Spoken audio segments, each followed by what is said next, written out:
Assalamualaikum warahmatullahi wabarakatuh. Waalaikumsalam warahmatullahi wabarakatuh. Gimana kabarnya rekan-rekan semua? Alhamdulillah, Mia. Oke, baik. Di sini Ibu akan langsung saja ya. Ibu akan membacakan pretest untuk RPS 5 ya. Tolong dicatat ya anak-anak, rekan-rekan.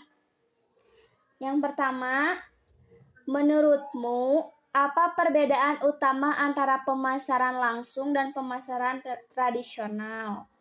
Kedua, apakah kamu pernah menerima email atau pesan promosi langsung dari sebuah brand? Jelaskan pengalamanmu.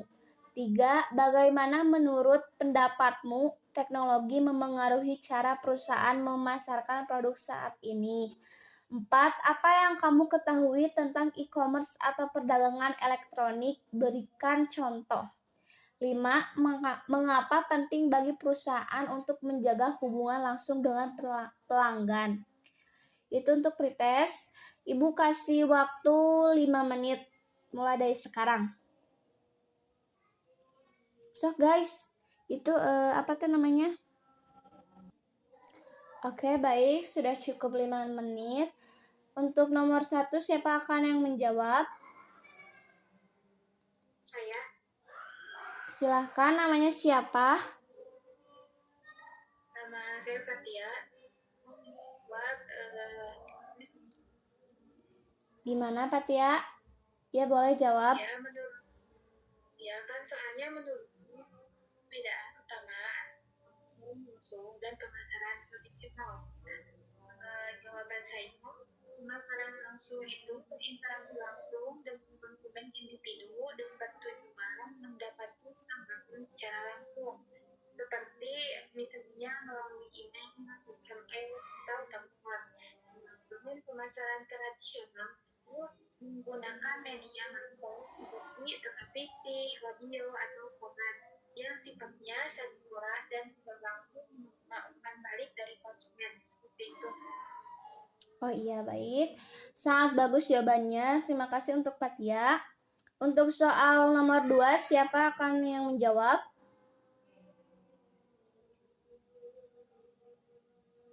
Saya Bias.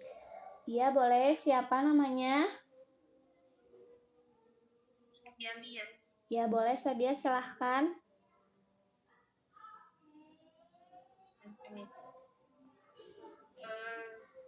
Pertanyaannya, apakah kamu pernah menerima email atau pesan promosi yang langsung dari sebuah brand? Jelaskan pengalaman. Ya, saya pernah menerima email di Shopee dan promosi langsung. Kalau misalkan di Shopee itu ada promosi bunga sebelah. Nah, saya selalu mendapatkan promosi. Dan terkadang saya juga tergiur diskon atau promo dikirimkan oleh Shopee tersebut. Seperti itu, yes. Iya, baik. Terima kasih. Jawabannya sangat bagus sekali, Sabia. Oke, baik. Untuk soal 3, siapa yang akan menjawab? Saya, Miss. Ya, boleh. Silakan sebutkan namanya. Nama saya Fatima. Saya akan menjawab nomor 3. Bagaimana menurut pendapatmu teknologi mempengaruhi perusahaan memasarkan produk seperti ini? Menurut saya, teknologi membuat pemasaran lebih personal dan efisien. Perusahaan itu bisa menggunakan atau pelanggan untuk mengirimkan pengumuman yang relevan dengan platform digital seperti media sosial, email, dan aplikasi, sehingga komunikasinya itu tepat sasaran dan hasilnya bisa diukur. Oke, baik. Jawabannya sangat bagus sekali, Fatia. Oke, lanjut untuk nomor 4, siapa yang akan menjawab? Sabia, Miss. Iya, boleh Sabia. Apa yang kamu tahu e-commerce atau perdagangan elektronik dan berpengaruh?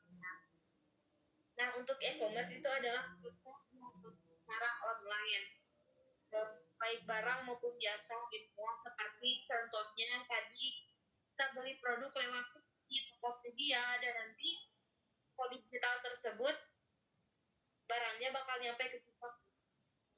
Segitu aja Miss dari Oh saya. iya, ya sangat bagus sekali untuk jawabannya. Terima kasih Sabia. Untuk soal terakhir nomor 5, siapa yang akan menjawab? Saya saja Miss. Iya boleh, Fatia silahkan. Mengapa penting bagi perusahaan untuk menjaga hubungan langsung dengan pelanggan? Menurut saya itu karena hubungan langsung memungkinkan perusahaan memahami kebutuhan dan preferensi pelanggan, membangun kualitas, serta memberikan dukungan yang lebih personal. Jadi, ini juga mampu meningkatkan kepuasan pelanggan dan peluang penjualan pelanggan. Itu, Miss. Oke, baik. Sangat bagus sekali jawabannya, Fatia. Terima kasih. Untuk pretest saat ini cukup sekian ya. Miss akan lanjut untuk presentasi materinya ya. Oke, yang pertama, pemasaran langsung dan online. Apa itu pemasaran langsung? Definisinya, pemasaran langsung adalah sistem pemasaran yang berinteraksi langsung dengan konsumen individu untuk mendapatkan tanggapan atau transaksi. Untuk tujuan utamanya, membangun hubungan yang personal dan langsung dengan pelanggan. Contoh email marketing, telemarketing, katalog, dan penawaran langsung. Next, manfaat dan pertumbuhan pemasaran langsung. Untuk manfaatnya, ada personalisasi pesan, hasil yang terukur, hubungan pelanggan yang lebih kuat, efisiensi biaya pada media tertentu. Nah, untuk pertumbuhan, meningkatnya akses teknologi dan data pelanggan.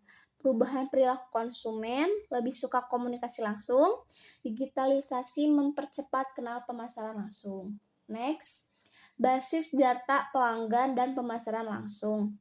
Pengertian basis data pelanggan, kumpulan informasi rinci tentang pelanggan termasuk data demografis, transaksi, preferensi, dan interaksi. Yang pertama, fungsi dalam pemasaran, segmentasi pasar, penawaran yang disesuaikan, loyalitas pelanggan. Yang kedua, sumber data, website, aplikasi, CRM, media sosial, survei. Next, bentuk-bentuk pemasaran langsung. Ada surat langsung, direct mail, terus ada telemarketing, pemasaran katalog, email marketing, SMS, dan WhatsApp marketing, penjualan langsung, terus ada terakhir pemasaran interaktif, kayak misalnya kios interaktif kayak kode QR gitu loh. Terus ada ini pemasaran online dan perdagangan elektronik. Kayak pemasaran online itu proses memasarkan produk secara digital melalui internet. Kayak contohnya kayak media sosial, Google Ads, content marketing. Nah, kalau perdagangan elektronik, e-commerce, transaksi jual beli barang dan jasa secara online. Contohnya tuh kayak Shopee, Tokopedia, Bukalapak, website bisnis. Untuk keunggulannya, jangkauan luas, operasional 24 jam, kemudahan analisis data. Next, pemasaran langsung terpadu. Kayak ada email, sosial media, website, dan Consistent CX. Nah, untuk definisinya, integrasi berbagai saluran pemasaran langsung untuk menciptakan pengalaman yang konsisten bagi pelanggan. Kayak contoh kombinasinya tuh ada email, media sosial, website, terus ada telemarketing plus pengiriman katalog. Nah, untuk tujuannya, efektivitas lebih tinggi, konsisten pesan merek, dan pelanggan merasa diperhatikan di berbagai titik. Next, kebijakan publik dan isu etis dalam pemasaran. Kebijakan dan regulasi. Regulasinya itu ada perlindungan data pribadi, UU PDP, izin komunikasi spam law, terus transaksi digital yang aman. Terus isu etisnya, privasi pelanggan, penipuan digital, manipulasi konsumen. Yang terakhir, tanggung jawab perusahaan, transparansi, kejujuran dalam promosi, dan etika komunikasi. Jadi kesimpulannya tuh, pendekatan personal dan cepat, Pemasaran langsung dan online memungkinkan pendekatan personal dan cepat. Basis data dan digitalisasi jadi kunci sukses. Integrasi dan kepatuhan, perlu integrasi dan kepatuhan terhadap etika serta hukum. Oke, baik, untuk pembahasan materi Miss cukup sampai di sini saja. Apakah dipahami oleh rekan-rekan yang lain?